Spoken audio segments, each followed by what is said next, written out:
Ainda no nosso estudo de técnicas de aprendizagem, vejamos outra. Escolha a oportunidade de fazer provas e exames.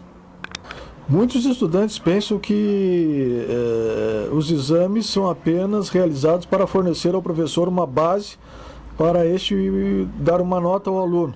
Na verdade, o aluno tem que considerar que esses exames são muito mais úteis como uma autoavaliação, isto é, como meio de o estudante descobrir os seus pontos fortes e fracos.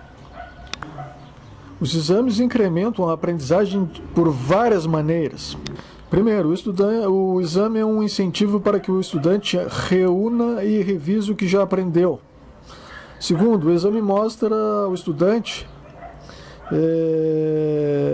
de modo rápido e eficiente se é necessário estudar mais e onde. Terceiro, a experiência em exames será útil também quando o indivíduo se submeter a concursos para o serviço público.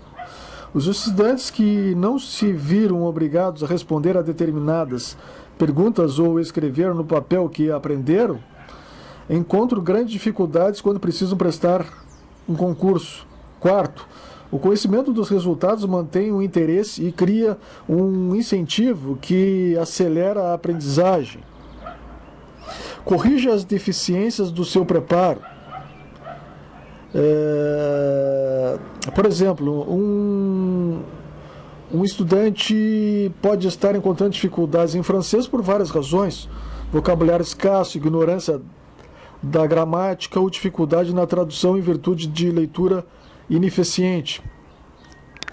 Outra técnica de estudo muito importante é remover todas as desvantagens possíveis que se antepõem ao estudo eficiente.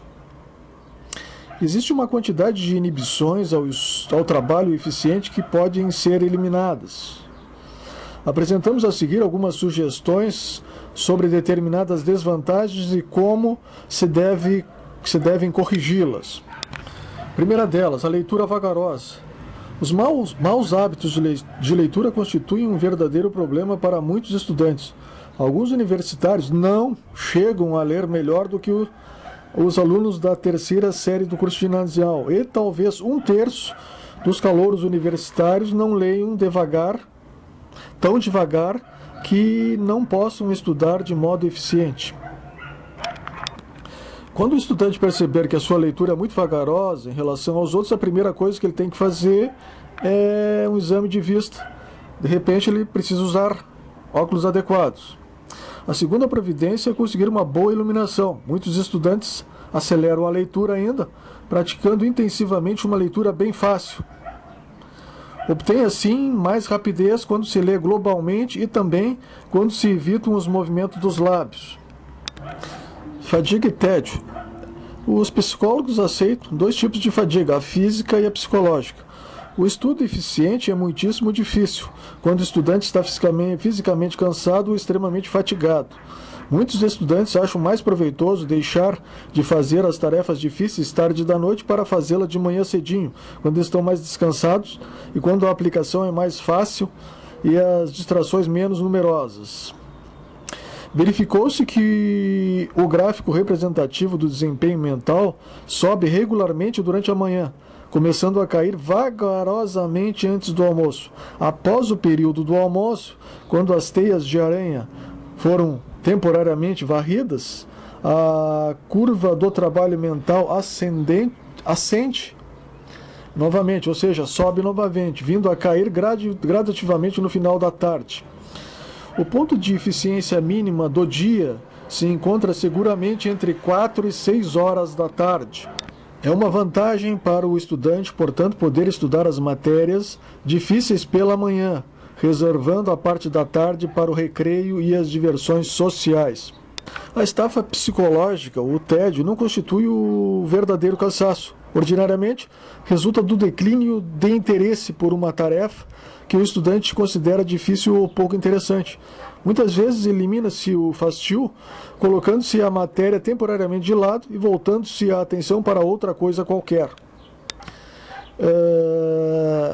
Muitas vezes, um curto período de descanso ou recreio pode servir para soerguer erguer parcialmente, levantar a eficiência ao seu nível anterior.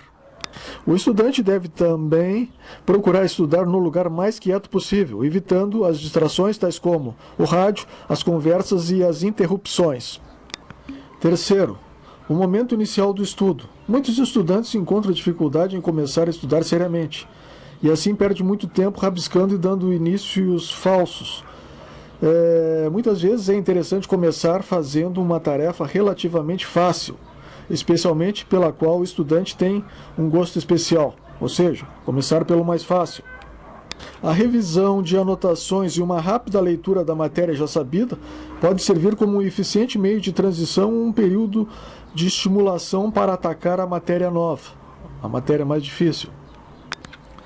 Quarto, a pouca inteligência e a ausência de aptidões especiais. A probabilidade de um estudante que está colocado entre os 25% inferiores de sua classe no curso secundário, se colocar também entre os 25% inferiores no curso universitário, quanto ao aproveitamento escolar, é quase 30 vezes maior do que a probabilidade de se colocar entre os 25% superiores. É aconselhável que os estudantes que encontraram muitas dificuldades para terminar o curso secundário sigam um curso profissional ou técnico, ao invés de tentar ingressar numa faculdade. É muito melhor tornar-se um bom guarda-livros, um bom vendedor ou proteico do que ser um engenheiro, um advogado medíocre ou inferior. 5. As tensões nervosas e emocionais, a preocupação com as finanças, as complicações emocionais em virtude de problemas pessoais ou familiares. Nessas condições, nenhum estudante pode sair-se bem nos seus trabalhos intelectuais quando a sua atenção vive distraída, com preocupações, medos e transtornos emocionais sistemáticos. Deve-se evitar as pessoas, os lugares e as circunstâncias que provocam as distrações e as tensões emocionais constituem um bom plano.